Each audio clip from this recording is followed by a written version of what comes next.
coming for to the Stretch Armstrong panel.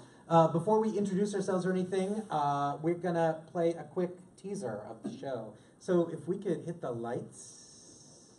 Yeah. Ah, thank you. Nice, I didn't know your nice. name, so I was hoping you would. All right.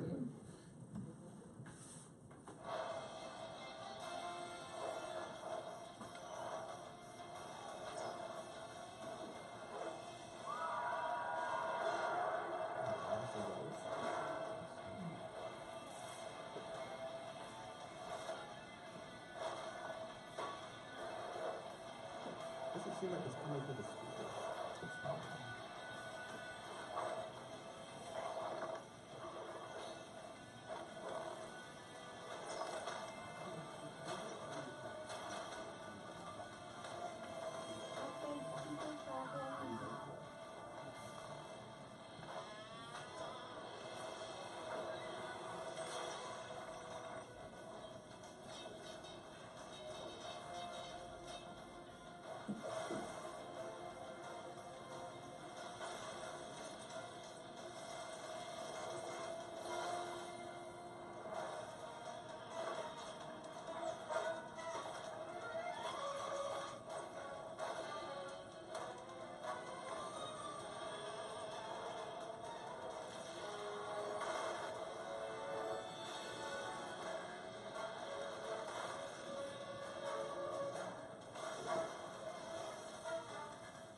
Ugly McStoneface here has had enough.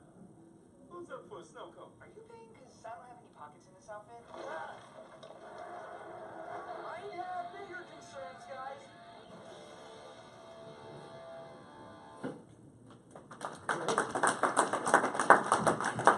Thank you so much, and thank you for coming out to the panel. I think the first person we should introduce is this man right here, Vic Cook. Victor Cook, you know him from Spectacular Spider-Man. You know him from Scooby-Doo Mystery Incorporated. He's working on a project now. Is it secret? Are you allowed It's not secret. Disney Junior show called Tots. It'll come out next year. So, ladies and gentlemen, this is Vic Cook. And we, the two guys, Vic's friends here, are the two other co-creators of this show with Vic. We sort of came up with the characters. We're the head writers. I'm Kevin Burke. This is Chris Doc Wyatt. And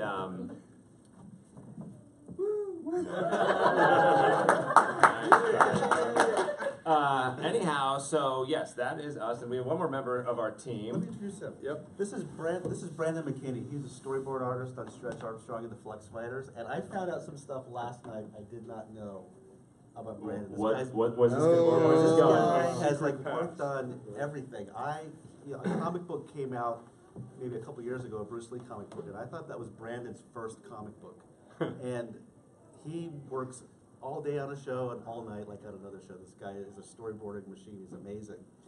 But that comic book wasn't his first. I found out last night he drew ElfQuest back in the day. Oh, wow. Wow, look at that. Yeah, and actually my first ever comic was during the big black and white explosion in the 80s.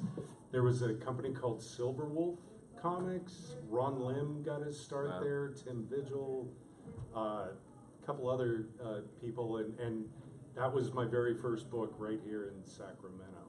So all led to me doing storyboards and working on this great show. All right. So, Will Clark. Some question for you guys out there. You guys remember the old Stretch Armstrong Toy, right? Anybody remember the old toy back in the 70s? I saw some head shakes. That's a head shakes. And does everyone here know that this show is on Netflix right now? Does everyone All right. know? That's great. Great.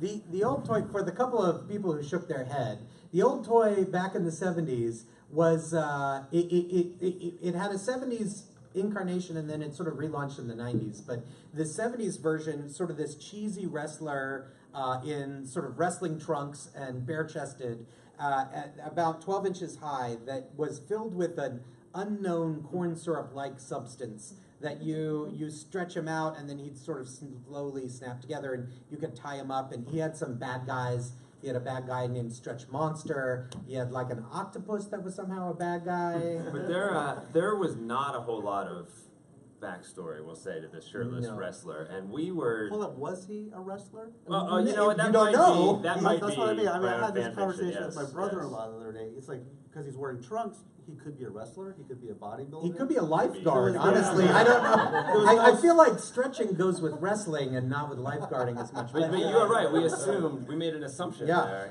He did, however, because he was relaunched in the 90s with this oddly cheesy sculpted And a- face and a hair. mullet, And a mullet, actually. yeah. In the 90s. It He- really and he- was and in a the little 90s. a tankini. He was wearing like a midriff shirt. What is a tankini? Like who here knows what a tankini is? All right, well, Well, all right, one person. We'll have to talk about this. But in that incarnation, he had something called the Stretch Limo. This was his only vehicle. It was a sports car, but it was called the Stretch Limo Get it? because of the joke. For reasons of comedy, it was called the Stretch Limo. So anyhow, this show came together because, well, you and I were doing the Avengers cartoon series over at Marvel at the time, and Hasbro had reached out and they wanted to rebranch Stretch Armstrong. They didn't know what to do. They'd been trying it for a number of years. We've been trying it for probably over a decade. There was another animated incarnation. There was a movie for a tried to while. Yeah, do. Taylor Lautner of Twilight fame was attached to play Stretch In a live action version. in a live action. We've never read the script for it, but we understand it involved octopuses because we saw storyboards. Someone's, let's knock out storyboards. Somebody thought it was storyboards for our show and Really? published it on Looking cool. Bleeding Cool, and it had tons of It octopuses. was I don't know why absolutely always not. octopuses. It was absolutely not our show, and so Yeah. we went in and we were doing a little research meeting. We looked up the 5 characters that ever existed for Stretch. Yeah. And we thought, well, there's really not much here, and we don't know what they want, so why don't we just pitch the show we love to make? We just went and said, what would be a great show? And for us, that was sort of trying to remake the superhero for kids of today. Spider-Man appealed to us. These other, superheroes appealed to different generations, but we were looking at our He kids. just looked at me when he said that. Different generation. And thinking, well, what, if you're 10 today, what's the kid you're going to relate to? And we went in, and we honestly didn't even think we were going to get the job because we were just saying, we're just going to do what we want to do. If they want it, great. If not, whatever. And we pitched it, and Hasbro flipped for it. Netflix wanted to make it, and we are extraordinarily proud of how this show turned out because this was a fantastic situation in which we were given a lot of creative control to turn into the show we would like to make. So that's sort of the origin of how this wrestler from the 70s turned into this superhero team. They were trying to modernize it in some way. Yeah, I came to the show a little bit differently from these guys. Some shows people will pair up at the beginning. We kind of met right after your guys' pitch, I think. Yeah, we were both And- hired separately. And a little Come bit together. behind the scenes, it's like the most that the studio at least showed me what they wanted at first was a team of 4 teenagers who had some variation of these stretching powers. So you could see just from that little bit, this whole universe got created. And like Kevin said, it was an opportunity to create what we thought would be cool, that we would like, or that kids would like. And I saw it as a way to, we could create really diverse superheroes too for the first time. Because you see the Fantastic Four movie just came out, and a lot of movies these superheroes were created back in the 60s and the 40s, and so you see some recasting, but this was an opportunity from the beginning to kind of have a superhero world that looked like Chicago or LA or New York. Yeah, and can I say, my introduction to the show, Vic brought me in after a bunch of artwork had been produced, some of the concepts of the various characters, and it blew me away. What I loved most about it was, you know, that Stretch isn't just Mr. Fantastic. He can stretch at will. Vic had laid out for me how everybody's powers are a variation. You know, Stretch is more like a rubber band. He needs tension and he kind of snaps and uses momentum to fling his arms, or Omnimass, you know, kind of thrusts his mass into his giant fists. Wingspan is more about gliding and force. And as a storyboard artist, you know, these guys take care of the great lines and the plots. We get to kind of come up with the fight scenes. So we have to have a really good understanding of how the characters' powers work, as well as their personalities, but I loved how everybody's individual power was similar but unique. And that made it a lot of fun. I just want to pick up on draw. something he said, you know, personalities. That's really Kevin and Doc brought that in. I remember they came in one day and we're talking about it, and I'm such an old Star Trek fan, so I'm always like thinking Kirk, Spock, McCoy, but they said Richie, Potsy, and the Fonz. Right. And I thought that was like brilliant, you know, and because that just nails the personality. And this is before we even designed the other characters yet. So there was a time where the Nathan character was almost really the Ricardo family setup and back and forth until we settled on it. But that plays into the personalities, because you guys should tell a lot better than me, but their powers sort of reflect their situations too. Well, that's right. I think we, you know, kids are into powers. Everyone thinks they're into powers, but the truth is, you know, you're into the personality types of people. Like, people love Peter Parker. They love Spider-Man, but if Spider-Man could fly one day, you'd still love Peter Parker because the core of that character is very strong. And we very much wanted to find 3 kids that you could relate to, that almost regardless of powers, you would see what they would go through, you'd be very interested in them, you'd care about them.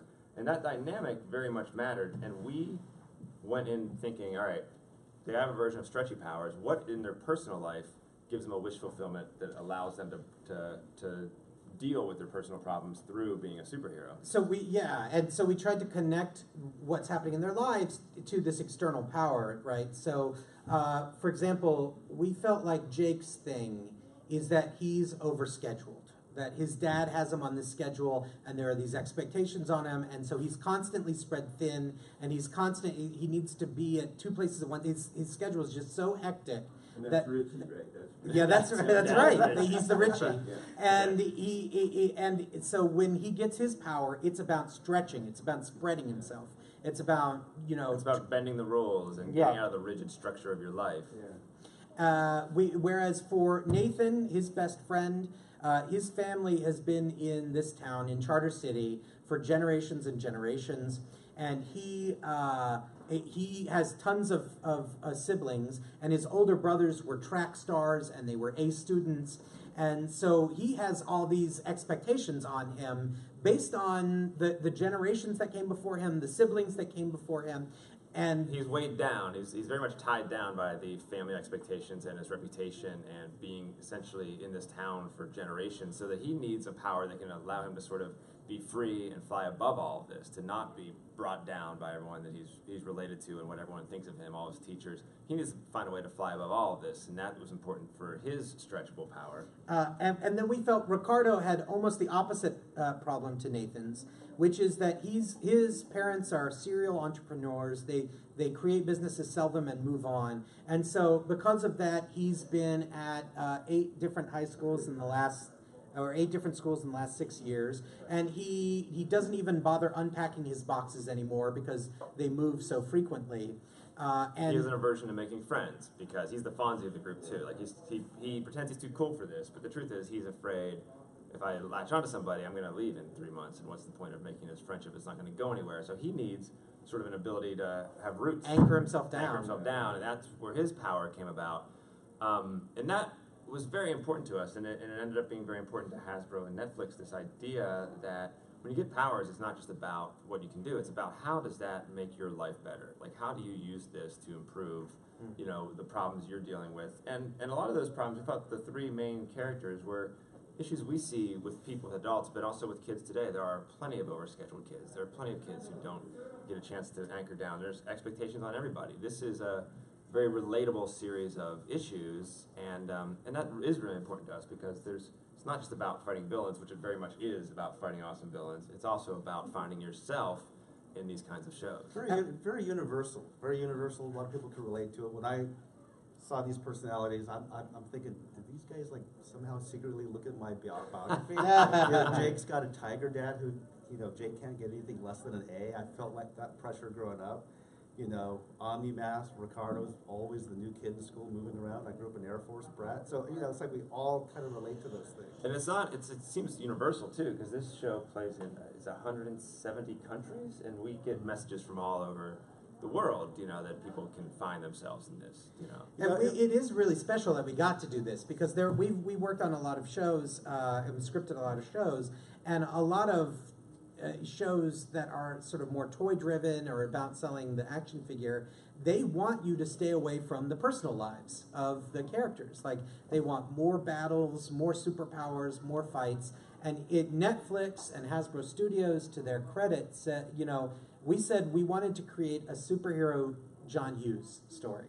Like we very much wanted to like get that feel of like high school kids and their problems. And they said, let's do that. And so they let us give screen time to things like the relationship with your dad, which you don't get to do that when you write for some other superhero show. Ironically, the show that came out of a toy proproperty ended up being the one that gave us the most sort of leeway to not worry about selling toys quite as much. It's a lot of depth, and what was neat is when they, because we kind of separately got hired for at least a few weeks before we came together, and they were working on these personalities as just personalities. And I was thinking ethnicities, actually. I wanted to see an Asian American superhero. I wanted to see an African American Hispanic superhero.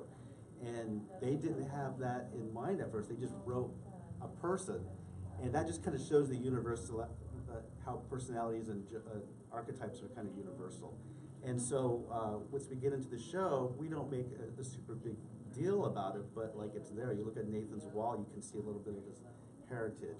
When we had to have Ricardo's dad leave a voicemail, there was conversations of like, wow, is his dad first generation? Is his dad second generation? We really seriously considered, is he going to have an accent or not? Because that's the reality of some American kids growing up today too. So it has that little touch of reality in this superhero world. But on the superhero aspect of it too, it was your idea. A lot of people had said, well, Mr. Fantastic or Plastic Man have the same exact powers as Stretch Armstrong, which isn't true actually. The way our Stretch doesn't become a picnic blanket or a raft or a parachute. Like this, he's more like a human bungee cord, which was sort of Vic's breakthrough. Like he can hurl, he has to have some sort of momentum, and he can hurl out his stretch powers, but it comes right back to him. So it's not like the Fantastic Four. It's not like that. There's it kind of limited him. Yes. So he doesn't have like this unlimited stretching, and it kind of became the key to sort of choreographing the action, which, as Brandon said, it made it a challenge, because he couldn't, like I said, stand still and just stretch his arm a mile. You had to figure out, he's got to whip it back and throw it forward, and it made choreographing. It's amazing how Brandon and all the storyboard artists picked up on it. We did a short, sort of 5-minute thing in development, this animatic, to sort of showcase how Stretch's powers could look stealthy, how it could look on a vehicle chasing another vehicle, how he could chase a vehicle without a vehicle, like how does he get across town, and how does he fight like 12 or 15 guys all at once without any weapons. And it was, and I recall we did that really as reference to show the board guys, and all the board guys looked at that, and it seemed like they all kind of got it. Brandon's first episode was episode 3, the Blind Strike episode, and he did the... Huh? I was on 1. Which one what sequence did you do on 1? The parkour bit. And that's right. He did them when they got the accident. All right, so he did them getting up to their powers. But your first super powered costume section was, I think, was the beginning of show 3. Where they're kind of doing a demo for everybody in a large... And you see just bits of that right in that sizzle piece was like from that episode. Yeah, where the Flex Fighters were being presented to the city, and they introduce each one, and each one does a demonstration on like an obstacle course. Right, they're doing a little big PR stunt thing. Yeah, yeah. So that was, sort of demonstrating to the audience in the show and the audience watching the show how the powers work and what they can do. So, yeah, it was very fun. And beyond, and we can talk about this a little bit, beyond the characters, beyond the powers in the first season, we did what was one of the very first interactive episodes of Netflix television. Recently they just announced that they're doing live action versions of this, which we were generally aware of, but we had written an episode that's a choose your own adventure, that you actually get down and get to choose many different paths on what to take. And if you haven't played that, I highly recommend doing that, because there really isn't anything like that out there now, where it's not like do I go into this door or that door. You actually get to choose way different adventures for all of them to go on. It's more like playing a video game with existing animation than it is anything else that we've done. Yeah. Netflix had told us that they were developing this proprietary technology. And what made it unique is that, because you can do a kind of connected version of this on YouTube, where you'll watch something and then click on a link to the next one or whatever. What they were doing is, when you watch on Netflix, it streams ahead, like a minute ahead, so that if your internet slows down or something, you get a buffer and it runs smoothly, right? But for this, they developed a way to stream both, to buffer two streams at once, so that whenever you came up to a choice, it moved you into that choice fluidly, as opposed to, clicking a link like on a YouTube sort of thing. They're very excited about it. They said, oh, would you ever consider doing an interactive episode? And we were like, yeah, we jumped at the chance. Yeah. And this was like a choose your own adventure book, so we loved that. yeah, we had to put it, we were breaking the story. We did it with note cards, and we And pinned yarn. up note cards, and then to visualize which story parts connected to which other story parts, we brought out red yarn, like serial killer. Like we were like, solving a crime, Yeah, so you walked into the beautiful mind in our office. Right. Was it technically and labor intensive, or why didn't you do more? I think a lot of people were like, "Yeah, we want more of that." Well, writing wise, I mean, the labor was in their hands, Yeah. but writing wise, I mean, it was a 117-page script for 44. It was 44 minutes of actual animation, right? Yeah, we had to use 3 episodes worth of animation to make this interactive. So, and we did edit a version that is sort of like, if there's no choices, it just kind of plays the story. So I think it's like, it plays about 2 episodes worth of story. Right. From a production point of view, yeah, it was a lot to keep track of, because a lot of the sequences felt a little bit like Groundhog Day, where it was almost the same, but kind of different. And the way we did it, and Brandon will remember this, is we would divide it up by like sequences. So if it was a smokestack in the disco sequence, and you had like 3 or 4 different outcomes of this fight with smokestack, we'd sort of have the same storyboard guy do all the versions, just to make sure it all like hooked up, And then we had to score all these versions and then edit. Yeah, it was Would labor you intensive. say we can't expect more of those? Oh, no, Or no, I the won't technology say that, yeah. It might develop where that becomes common, or. Well, yeah, Netflix has an entire team devoted to this and other sort of technological innovations. They call themselves Innovations. They're the Innovations team, and they're in Los Gatos, and they sit around software engineering things that can be proprietary to Netflix. And they're the guys that came up with this initiative. And yeah, they absolutely plan on doing more. You're going to see that more on Netflix, because Netflix regards it as something they can do that your cable broadcaster cannot do. So it's a service that they can provide that other kinds of broadcasts can't. So I do think on one hand there will be more of it. I think on the other hand, it's a different thing. And some people do. You turn on a TV, you don't want to click it again. Do you know what I mean? You just want to watch, experience the show. And so it falls into this sort of middle ground where you're kind of playing a video game, you're kind of watching a show. And so while we'd love to do it, and maybe there'll be a lot more different types of shows that do that, there's, the traditional storytelling is still going to be a big part of it. It did drive some of our fans crazy, because there's a certain kind of comic book fan for whom continuity canon is deeply important. And we had like 7 different endings. And so we made it so that no matter which ending you achieved in the interactive episode, the next episode of the series could pick up from all the endings, which was difficult, but we made it work. But we would get tweets where people were like, "Yeah, but which is the canon ending? Which like counts? which is the one that matters?" It was interesting because we wanted it to matter. We didn't want to do an interactive special that that was sort of just almost like a video game, like a side thing, like an ancillary thing. We wanted it to continue the story, which it very much does. It just continues it in different paths. And when you pick up at season 2, the first episode of season 2, you do pick up, almost no matter which version of it, you pick up in a clear ending. Because it was tough to write something that both was interactive and had multiple choices, but also mattered. That also, emotionally mattered, that mattered to the heroes. Yeah, it was. So this is only PC and Mac based, or? No, I'm trying to think of all the... And your TV, your normal, when you watch Netflix on TV, your controller, you can do the choice points with that. I believe which one is, when it first came out, they weren't on every platform as interactive, but I know PlayStation is, Xbox is, Apple TV might be the only one that isn't. Yeah. Don't quote us on that, but you can do it whatever version. Apple, the mobile OS, like on iPads, you can do it. We did it. We just watched it on a smart TV in my home, and the smart TV remote would let you pick the choice. And we made a number of sort of intros. It can tell what you're watching it on, whether it's like an iPad, and characters will show up and say, when this happens, here's how you navigate it. So that can be your remote control, that can be your PlayStation controller, that can just be tapping the screen. If you're on a PC, you click with the mouse. What's that? I do not know what latency is, but I'm willing to bet that there's a thing. There's a little timer thing on it. So when you're watching it and you get to that choice point, the 2 choices come up, there's sort of a little, you got this little countdown. Yeah. And if you don't pick, it'll pick for you. Then it'll just go into the next sequence. And then if you don't see a choice point, I think it's within the first 3 minutes or something, then whatever way you're watching it isn't the interactive version of it. But I believe just about every platform has the interactive version. It's called The Breakout. It's its own sort of separate thing, Stretch Armstrong, The Breakout. And you can spend a whole weekend. There's so many choice points. There's so many different ways. There's even little like dead ends, and there's even twists around things. There's so many different options of how to get through that thing. So thank you so much. We loved writing it. We loved how it turned out.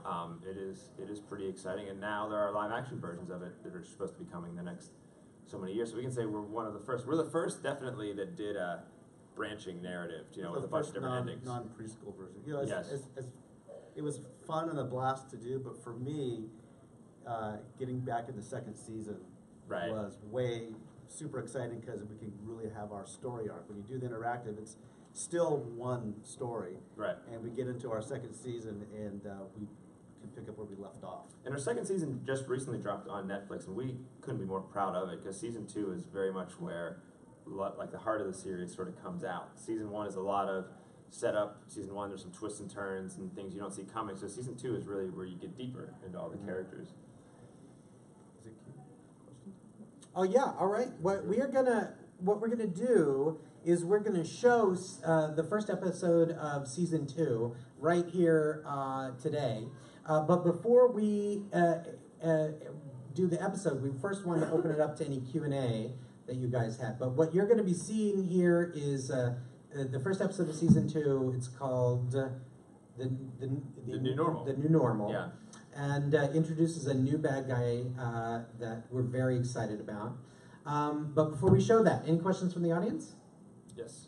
Hi guys, Christopher. Oh, shout out Christopher Shank. He also freelanced on our first season. Oh, I didn't know. Hey! Storyboard artist. Yeah. Yes, thank you. Thank you for coming. You're right about the power thing, because a couple of times I did the Mr. Fantastic. He reaches out. And then Vic yelled at I you. got dinged. Yeah. But no, it doesn't work that way. Okay, he's got it right. Yes. But you guys were talking about your pitch, and I was wondering if when you pitched the show, did you have to pitch twice to Hasbro and then pitch again to Netflix? We did. Yes, that is how it worked. It was we actually pitched twice to Hasbro, and then Hasbro brought us in, and we pitched with Hasbro to Netflix. And then after that was when we got the final green light to go. And it actually was really interesting how it worked out. Netflix had gotten through some other way. They had gotten wind of this project that Hasbro was doing and loved sort of the top line version of it and really wanted to hear the pitch. They were like, "This sounds like something we might be interested in. Please bring this in," which was great because we already knew going in that they were asking about it. That they were like, "This sounds like the kind of show we want to make." So when we went into pitch, it was just really cool. There was a lot of enthusiasm, and everybody was. Did you have any insight into their motivation? Why are they interested in Stretch Armstrong per se? Specifically, I think, that's a very good question. Well, from the Hasbro side, they were interested in it because it was an existing IP for them. Yeah, but I And meant from the Netflix. on the Netflix side, they said they liked that they read the pilot and they were really into the script. I'll give you a little comparison. You know, it was a long development process, and so Netflix always liked it, but there was a little bump within Hasbro where it kind of like stopped for a while, and then I sort of got involved with another property that was also really great, but tonally it was different. So from my perspective, I think besides loving the characters and the premise and everything about Stretch that we did, I think they loved the tone of it, that it had comedy to its action adventure. It wasn't just straight on like The Dark Knight, you know. It was a fun, loving show, fun action, fun attitudes, a lot of drama, a lot of stakes and dangerous things, but there was a fun to it. And they told us flat out that the personal lives of these kids was really what separated it from a number of other sort of similar pitches or shows that involve superheroes. It was kind of like, this is something that is going to be different than what is being put out there right now. There's a number of reasons why they seem to want to do it, and we had a fantastic time, when we got to start, and like I said, it kept growing and growing because of the interactive and whatnot. But they were just super supportive. I think tonally, I think visually, I think everything about it was right up there. I have a question for Brandon. Yeah. What was your favorite episode of the storyboard? Favorite? Well, all of them. Gosh, Vic. No, actually, the hardest one became my favorite, and that was Dr. Dreamscape? Dr. Dreamscape. That's which is the second episode of season 2. Yeah. Yes. Yes. Where we go into Nathan's mind and all bets are off. We couldn't use one background. The backgrounds were moving. The characters were warping, and that was very easy to write. Just so you know. Oh yeah. No, that's always the big joke with storyboard artists. These guys write epic battle ensues. Exactly. One sentence, and we're spending weeks figuring it out and breaking it down. But that's the fun part. That's where we get to take over the story of storyboards, and I love that. Did you have a favorite character to storyboard? Blind Strike. Because. Blind Strike is a ninja. I'm keeping it still sort of. No, separate it's from out there on the Yellowstone, post. so- Well, they're about to That's see true. it. Yeah, they're about to see it. Yeah. She, I love ninjas. I don't know, I grew up reading comics in the 80s, and ninjas were everywhere. Every book was lousy with ninjas. I think Ninja Turtles, Ninja Turtles, Daredevil, Yeah. Ninja Gaiden. and I got to storyboard on G.I. Joe, and so any Snake Eyes scene, Right. I love that. And, Blind Strike and Snake Eyes are I think most of the board team, she was a favorite to storyboard because she was all about, it wasn't about a power, it was about like skill and physicality. Yeah. And remember early on, I was telling you guys that the studio said we wanted a team of 4, and one would be female and also be derived with the powers. Well, early into it, we really decided to not give her a power, but give her armor and her weapons be derived from the same chemical that created them. So she has Flexarium-based weapons and armor, and that's how we kind of brought her into it. Well, and the main difference is she's good at what she does, whereas our main guys have to learn how to do how they use their powers. I love the fact that, and I hope it wasn't revealed for those of you who watched season 1, but one of my favorite things about season 1 is you think Blind Strike's a guy. You think he's a guy, and then you find out, second to the last episode of season 1, it's the girl at school that's just been like beating the crap out of our 3 superheroes all season. And she becomes part of the team in season 2. Yes. How far ahead do you guys think? Like, are you ever worried about your story plot line getting painted in a corner or checkmate? Do all 3 of you combine, like, well, to draw this, to write this, to direct this, we better go in this direction. Like right now, how far do you know the episode's coming out? Like how far advanced do you plan? Well, Doc and I have always know what we have planned. Yeah. For probably 20 episodes on Let a me, show. let me yeah. just jump in. Before they really write the scripts, the whole season is loosely mapped out. Yeah. So there is a season story. There's already an idea of what the story's going to be, what the bad guy's Yeah. going to be. So we were like thinking ahead of time, like what are they going to look like, what are the powers, and how they may want to connect. You know, like this isn't a big story plot, but we have a character called Mr. Savick. He's the botany teacher. Sorry, And- can I jump in real Yeah. quick? What I love about Mr. Savick, there's 3 Star Trek alumni There are. doing There are. voices in this show. You've Oh, got wow. Will Wheaton, Kate Mulgrew, Mulgrew, right? and Mr. Walter Savick, Koenig. yeah. Yeah. All So quite recurring arguably, it's a Star Trek.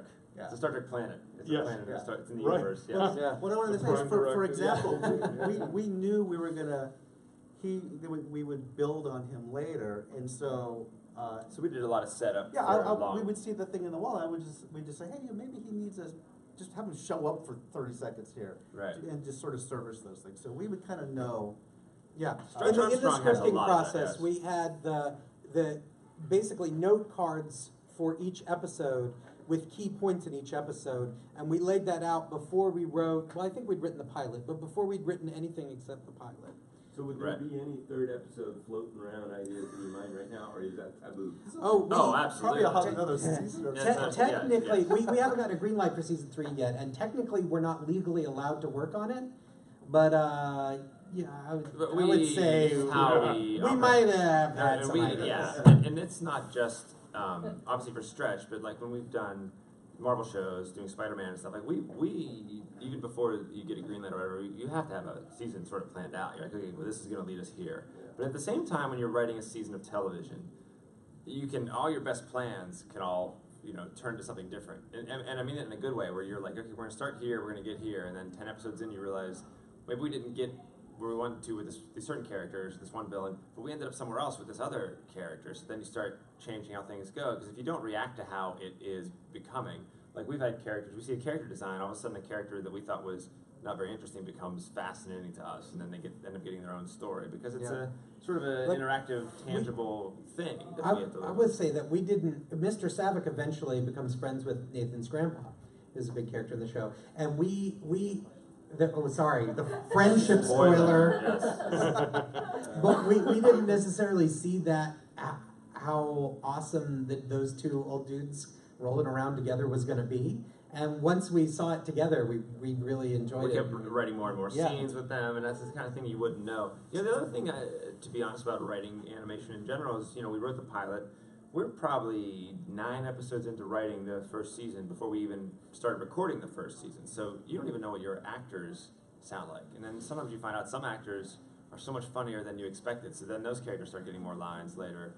And then sometimes they're not as good as you expected, so you start diminishing that character. And there is a give and take of an entire season. It's like a sort of living, breathing organism. It's like building a building. You got a frame and you start adding things to it, and then Right. we're all looking at what we are each doing, So they'll maybe see a character design, be inspired to do something. That opening development thing I described to you earlier for the storyboard guys for reference, that inspired these guys to create the Techmen, which kind of became our big villains in season 2. Yeah. Right. And they were just cannon fodder in my storyboard thing.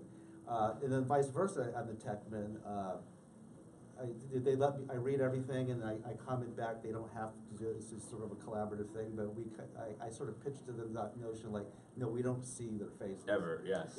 So even in an episode where we had to have them obviously not masked, we just made sure to storyboard it in such a way where even our audience doesn't see their faces. Well, and even the main character of this first episode, when we were breaking out the season, we didn't know who the villain was going to be, and then we started looking at the events of the first season and realized, oh, we can actually use the stuff we already set up as an origin story for somebody right here that really seems to check all the boxes for what our main villain's doing, for what our heroes have to face, for how they're being seen in the city, because things change for them. And it wasn't like we had this character from the start. This character evolved out of the storylines that we had just set up. So, No, it's time to show the episode. All right, so we're gonna show episode 2, and you're gonna make sure it's loud and clear, right? Okay. Okay, it's the first episode of season 2. It's called The New Normal, and where we hit the ground running with the Flex Fighters in a moment.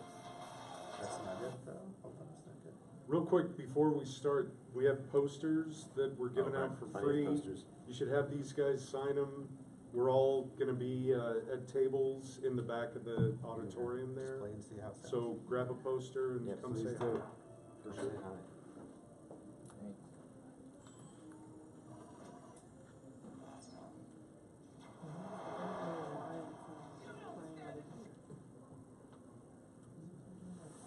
Thank you for getting the lights. It's connected Yes. to my laptop over here.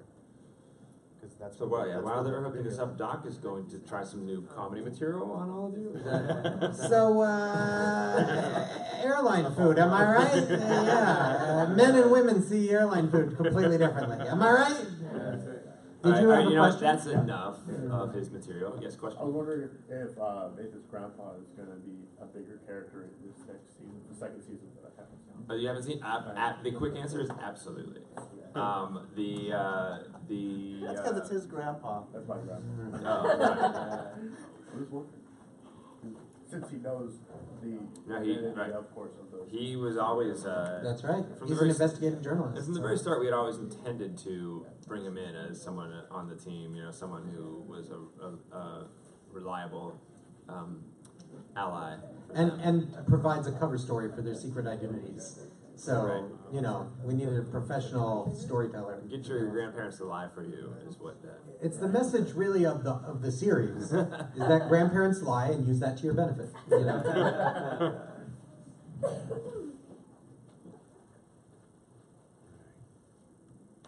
He's gonna try to see if he can get it louder than the sizzle reel. Okay.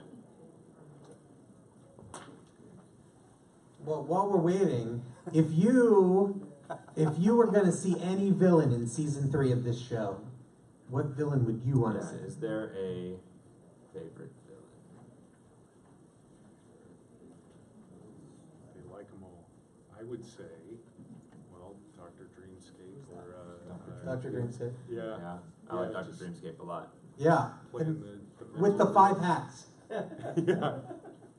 I've only watched season 1, but I want Stretch Monster. Stretch Monster. Yeah. We love some Stretch Monster. Awesome. We will tell you that. Well, I got good news That for seems you. likely. I got news for you. You're going to enjoy season 2. Yes. You're going to like it. And Gwenny, I owe you $5. That's Thank you. Right. That's my blue hat up on top. So. Go into the audio settings and change it from the HDMI output. I don't know how to do that.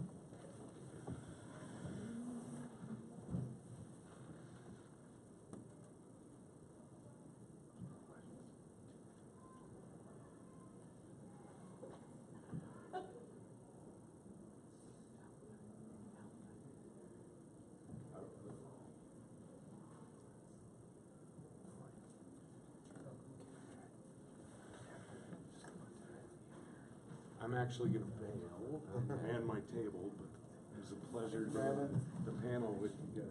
Go see Watch this it. man's table. And watch this on Netflix. It's super, super fun. So, All right. I see it. Thanks.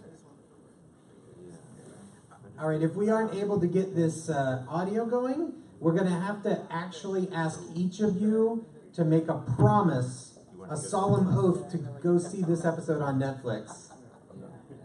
It's available now. I mean, we'll play it at the volume. Still hear it. You want out of that, right? But that's what it is right now. Headphones go out. Yeah, we move up closer.